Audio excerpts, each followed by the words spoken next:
முக்கிய செய்தி. தமிழிசை தலைமையில் தேர்தல் அறிக்கை தயாரிப்பு குழு அமைக்கப்பட்டிருக்கிறது. பாஜக சார்பில் பாஜக மூத்த தலைவர் தமிழிசை தலைமையில் தேர்தல் அறிக்கை தயாரிப்பு குழு அமைக்கப்பட்டிருக்கிறது. தேசிய பொதுக்குழு உறுப்பினர் தமிழிசை சவுந்தரராஜன் தலைமையில் தேர்தல் அறிக்கை தயாரிப்பு குழு அமைக்கப்பட்டிருக்கிறது.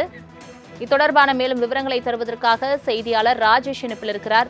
ராஜேஷ், வணக்கம். சட்டமன்ற தேர்தலை முன்னிட்டு ஒவ்வொரு கட்சியினரும் தேர்தல் அறிக்கை தயாரிப்பு குழு அமைக்கப்பட்ட நிலையில் தற்பொழுது பாஜக தமிழிசை தலைமையில் தேர்தல் அறிக்கை தயாரிப்பு குழுவை அமைத்துள்ளது. அது தொடர்பான மேலும் விவரங்களை சொல்லுங்க. சலோமி, வணக்கம். 2026 சட்டமன்ற தேர்தலை எதிர்கொள்ளும் விதமாக தேசிய ஜனநாயக கூட்டணி பல்வேறு வியூகங்களை வகுத்து வருகிறார்கள். குறிப்பாக ஜனவரி 23ஆம் தேதி பிரதமர் நரேந்திர மோடி அவர்கள் மதுராந்தகத்தில் நடைபெறக்கூடிய பொதுக்கூட்டத்தில் கலந்து கொள்ள இருக்கிறார்.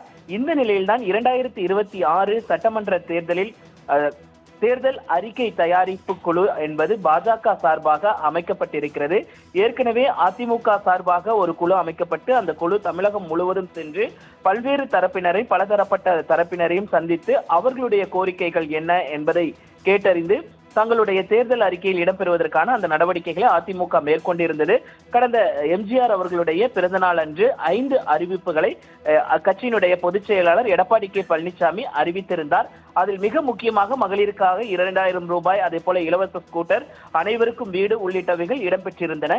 இந்த நிலையில்தான் தமிழக பாஜக சார்பில் தேர்தல் அறிக்கை தயாரிக்கக்கூடிய அந்த குழு என்பது முன்னாள் மாநில தலைவரும் தேசிய செயற்குழு உறுப்பினர் பொதுக்குழு உறுப்பினருமான தமிழிசை சவுந்தரராஜன் தலைமையில் அந்த குழு என்பது அமைக்கப்பட்டிருக்கிறது. அந்த குழுவை பொறுத்த வரைக்குமே விபி துரைசாமி, மாநில துணைத் தலைவராக இருக்கக்கூடிய விபி துரைசாமி, KP ராமலிங்கம், கனக சபாபதி, ப்ரொஃபசர் ராமசுப்ரமணியன், திருமதி கார்த்திகாயினி, நரசிம்மன், ராதாகிருஷ்ணன், பிரசாத், அர்ஜுனமூர்த்தி, ராஜலட்சுமி, ரவிச்சந்திரன், ஆதித்யா சேதுபதி உள்ளிட்ட 12 பேர் அடங்கிய அந்த குழு என்பது அறிவிக்கப்பட்டிருக்கிறது. இந்த குழு தமிழகம் முழுவதும் சுற்றுப்பயணம் மேற்கொண்டு தேர்தல் அறிக்கை தயாரிக்கக்கூடிய அந்த பணிகளில் ஈடுபடுவார்கள் என்று தெரிவிக்கப்பட்டிருக்கிறது. ஏற்கனவே அதிமுக சார்பில் குழு அமைக்கப்பட்டிருக்கிறது. தற்பொழுது பாஜக சார்பிலும் குழு அமைக்கப்பட்டு அவர்களும் அந்த தேர்தல் அறிக்கையை தயாரிப்பார்கள் என்றும் எதிர்பார்க்கப்படுகிறது. சலோமி, தங்களின் முழு விவரங்களுக்கு நன்றி ராஜேஷ்.